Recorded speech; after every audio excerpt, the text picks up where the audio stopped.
Apart from the fact that the UK government have said that for a company to be able to sponsor you on the care worker visa, they have to be CQC regulated. Now, it's not just about the company.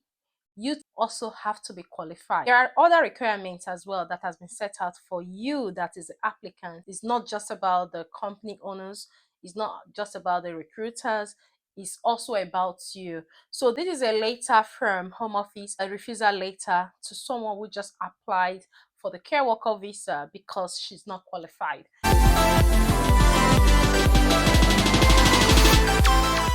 Hey guys, welcome back to my channel. My name is Fajira.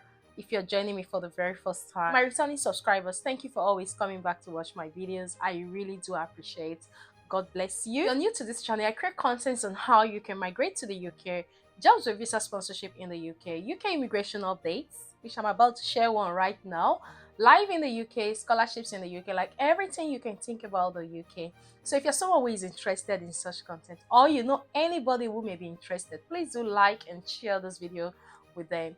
And if you're yet to subscribe to join our beautiful family, please do hit on that subscribe button, turn on the notification bell, so each time I upload a new video, you're definitely going to be the first person to see that video. So guys, without taking so much of your time, let's quickly dive right into today's video. So as earlier mentioned, that the UK government and also the Home Office have set a requirement for people to be qualified to apply for a care worker visa. And now, one of the popular requirements that we all know is that the company you're applying to has to be CQC regulated. Now, this is not just about the company alone. You, who is the applicant, you also have to meet the requirements. So in today's video, I'm going to be sharing a refusal letter from Home Office to someone who recently applied for the care worker visa. I would say in the past, they usually don't even look at certificates and all of that, but currently they are looking at it. So if you're intending to apply for your visa, please, you have to meet the requirements. You never can tell what exactly they are looking out for. I always advise my viewers and those I do consultations with that they should always prepare more than the requirements. So if they have asked you to bring one and you have two of that particular requirement, send in the two, so it gives you a better chances of getting your visa. So this is a recent refusal letter from Home Office, and as you can see on my screen, this person applied for the health and care worker visa and the visa was refused because of the requirements. Please like and share this video because this may just help somebody who is planning to apply for a health and care worker visa, so they can watch and also prepare better than they have already. So reasons for decision, this has been refused. Like I said, your application has been refused for the following reasons. You apply for entry clearance as a skilled worker under Appendix Skilled Worker of the Immigration Rules. The application has been refused because you do not meet requirement SW 4.1, SW 4.2, SW 5.1, SW 5.7, SW 6.5, and SW 11.6. Now, you must be awarded 70 points to be granted permission as a skilled worker. This includes 50 mandatory points and 20 tradable points. I have considered the mandatory point requirement and awarded you 10 points for a job at the appropriate skill level, 10 points for the English language requirements. I am not convinced that you have enough experience as a skilled caregiver. Your employer provided your care certificates. There is not enough to prove your skills as a 3 years experienced caregiver. Now, I have considered the option for awarding tradable points, and I have awarded you 6 tradable points from option D. Therefore, I have awarded you 26 points in total. Details of why I have not awarded you 70 points are set out below. I have awarded you 10 points for a job at the appropriate skill level because you must have enough experience to be a caregiver in the United Kingdom, which you do not meet the requirement to be awarded more than 10 points for a job at the appropriate skilled level. I have awarded you 6 tradable points because I have awarded you 10 points for English language requirement. So this, for those that usually say English language requirement is not mandatory, you can see that there is a point that goes with that. So if you don't submit your English proficiency, you will lose that completely on that point. In this instance, I have not applied evidential flexibility to contact you for further information. I am satisfied that you do not meet the requirement to be awarded points for sponsorship. Now, for you to be eligible to work in the UK as a care worker, you need to have more experience. This is not only about the online certificate courses. I will explain that in a bit. I therefore refuse your application under paragraph SW 4.1, 4.2, 5.1, 5.7, 6.5, and 11.6. In relation to this decision, there is no right of appeal or right to administrative review. This is really straightforward. This is just to say, even if you apply again and you still do not meet the requirements, you will not be given the visa. Particular refuser has got no right for appeal or administrative review. I've seen other refusers that when they refuse you the visa, they will say, okay, you can apply for administrative review if you're not satisfied. But with this, it is very clear that this person haven't got the much experience they are looking at for. Now, one of the things I know used to happen in the past is once you apply for your visa, they really don't need to see your care certificate. But recently, they're asking for it. They're asking for how you apply for the job. They're asking for your experience. Now, this particular person have already submitted care certificate. The employer have submitted it, but the Home Office still thinks that the person does not meet the requirement to be awarded a skilled worker visa, which is a care worker visa. One of the things you need to do moving forward is if you're applying for your visa as a care worker, apart from your tuberculosis certificate, your passport, your valid COS, your English proficiency, your police report, your care certificate, if you have any pictures of where you have worked as a care worker or auxiliary nurse, or you have worked in a hospital, make sure you attach those pictures. It may not be a picture of you alone. It may be a picture of you participating in a group practical. I gave this advice to someone who recently applied and the visa was granted.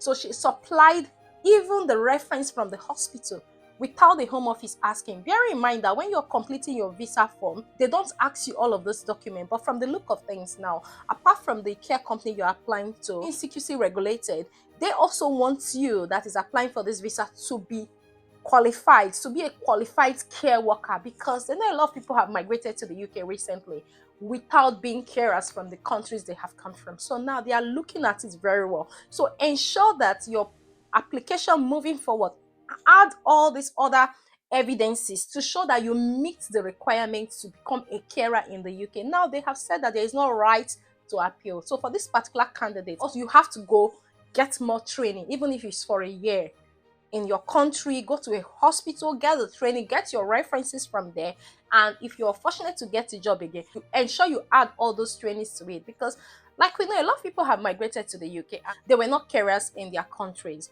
and they come here and mess up things. This is not to everybody, because with the care job as well, you can be trained for it. But because you're coming from overseas and they have set the standard very high now, in the past, you don't need to be CQC regulated to get a certificate of sponsorship, but now even the Home Office is not approving CUSs for companies that are not CQC regulated. So now if they have set up the standard for employers, then for candidates as well, you also have to step up. So I'll share another document with you. As you can see on my screen, if you're a care worker or senior care worker working in England, your employer must also be registered with the Care Quality Commission. Now, a lot of people came back to me to say Scotland and Wales and Northern Ireland, they are exempted. It's not true. It is one website you need to apply for your visa. So if you said it's not true, you go to apply for your visa and you get refused, then your money will not be refunded. Now, I'll tell you why it's not mentioned there. If you're applying to a company in Wales, they have their own regulations. In Scotland, they also have their regulations. In Northern Ireland, they also have their regulations. So those companies in these various locations also have to meet their own regulations. I'm going to film a detailed video on that in the future. Now, I'll just go to the next one. As you can see, if a course is for a skilled worker applying for a health and care visa, you can use the sponsor note field to explain how the worker is eligible for that visa. Now, in the past, when you get your COS, the employer doesn't really need to explain anything that you meet the requirements or anything. The only time they use the sponsor's note is to make amendments. But now, just as you can see, I'm going to take that again. The Home Office has made it mandatory that if the course is for a skilled worker applying for a health and care visa, you can use the sponsor note field to explain how the worker is eligible for that visa. So if you don't explain how the worker is eligible for that visa, then that visa will not be granted. And this is from the employer's end. So when you receive your COS, moving forward, please check in the sponsor's notes if you will find any explanation from the employer. And if you cannot find any explanation from the employer, I would suggest you contact your employer. You add my certificate and my experiences in the sponsor notes so that the Home Office will know that I am qualified for this role. Alongside you also adding your certificates, your references from the hospital you have worked. So even if Home Office want to contact them, they can contact them to find out. Also, make sure you update your CV. Attach your CV to your application, because in the past, they really don't look at all of these things. But from the way it is now, you don't even know the questions they may ask. So before you submit your visa application moving forward, just ensure that every document you think may be helpful for the visa application or the decision, make sure you attach it. Home Office don't usually ask for CV, references, and so on. But if you have worked in a hospital as a caregiver or auxiliary nurse and you're applying for the position of a care worker, then you should be qualified if you add all the evidences. Because one of the things about Home Office, when you're applying for your visa, I'd always mentioned this in my video, every document you submit remains on your profile. If you are applying for a new visa, once your name and date of birth is entered on the system, all the previous documents you have submitted will still pop up. That's why sometimes when you want to apply for a visa, let's say you apply for a visa a year ago and you've used your English proficiency, in your new visa they'll say if you have submitted it in the past, do not bother to submit it again, because they always have access to it.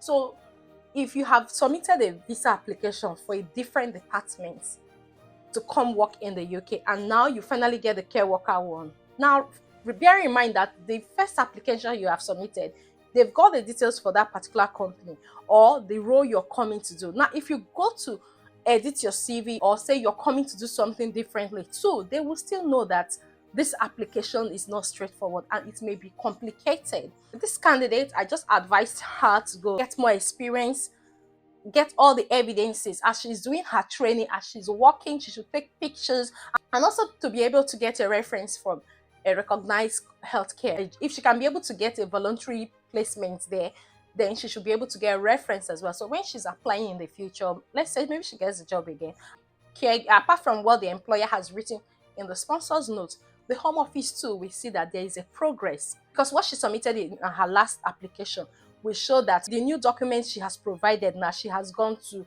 upgrade herself. So if you go immediately to say, oh, you're submitting a new application and you have not done any upgrade, trust me, it may not go through, because at the point of submitting this application, they knew when you submitted, they knew that this is what you have at that time.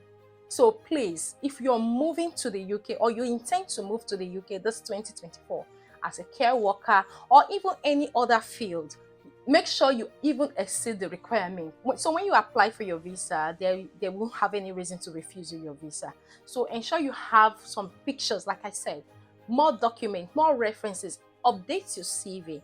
And above all, if you can get a voluntary job in a recognized, maybe government hospital, or if you've done training as an auxiliary nurse, make sure you have all the documents and the references and your updated CV. So when submitting your visa, things will be easy for you. Like this lady, she said she did only the online training. She didn't have any classroom or face-to-face training. So with the way it is now, you need to have both of them and even have more documents to show that you meet the requirements to become a carer in the UK. So this brings us to the end of today's video, and I hope you find this video helpful. And if you do find this video helpful, please do like and share with your friends and loved ones. Someone may also find it helpful. And like I would always say, don't give up. If it is UK you want to come to this 2024, you will definitely come to the UK this 2024. But you just have to put in more effort and make sure that you meet all the requirements by Home Office, because one thing is to get the COS and another thing is to meet the Home Office requirements. And if you're not able to meet the Home Office requirements, then the outcome will be just like what I've shared with you. And that's not what I wish any of my viewers this year. So I wish you good luck in your job application, in your interview, in your visa application, like visa interview, everything. I wish you good luck. Until I see you in my next video, guys, do take care and have a lovely day. Thank you very much for watching. Bye bye for now.